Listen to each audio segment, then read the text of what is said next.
Namaste, everyone. I'd like to begin by firstly making a very small request. Can you please raise your left hand if you're not paying attention? If not, please raise your right hand. Okay, there's a few. That's good. Thank you. Now that I have your assurance that at least some of you are paying attention, or at least pretending to, thank you for that, I'll get started. In the interest of time, and with due respect to these lovely young ladies who are holding up the cards and placards to warn us, I am going to highlight very few of the points in my presentation. A lot of them have already been explored, and I don't wish to repeat and bore you. So let's get started. Today I'm talking about some of the social challenges being faced by the Hindu community in Australia. And one of the first things I would like to talk about is one of the challenges is defining Hindu Dharma and actually expanding the base.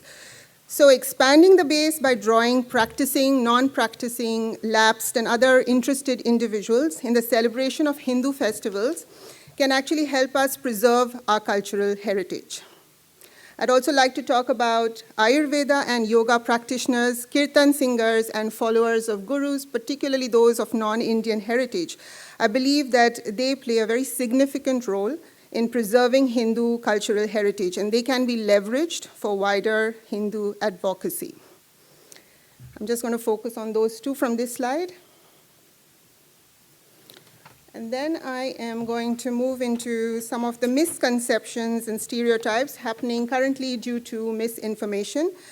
Particularly, I think we need to evolve strategies to address media and community bias that is stemming from a lack of knowledge, prejudice, and malice. And I think that will foster accurate portrayal of Hindu Dharma.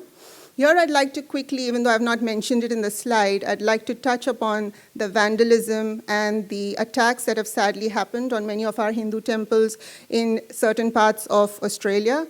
And I think that is very, very unfortunate. What are some of the solutions or strategies we can enforce? I think being more vocal about need for security is one thing. We also need to activate a united, intensive response to fight Hindu phobia. I think that's one of the options that we can consider. And then I would like to talk about, am I on the right one? Yes, okay, great.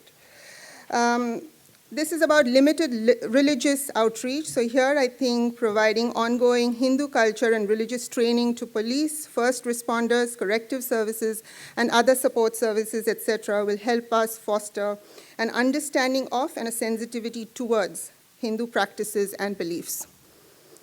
And lastly, I will talk about the absence of publicly visible role models and advocates, which is also a huge challenge. One of the solutions I had in mind was to launch Cool to be Hindu campaigns, because the youth believe in being cool. So let's be cool as Hindus. And we can do that by leveraging social media influencers, organizing youth-centric events with contemporary themes.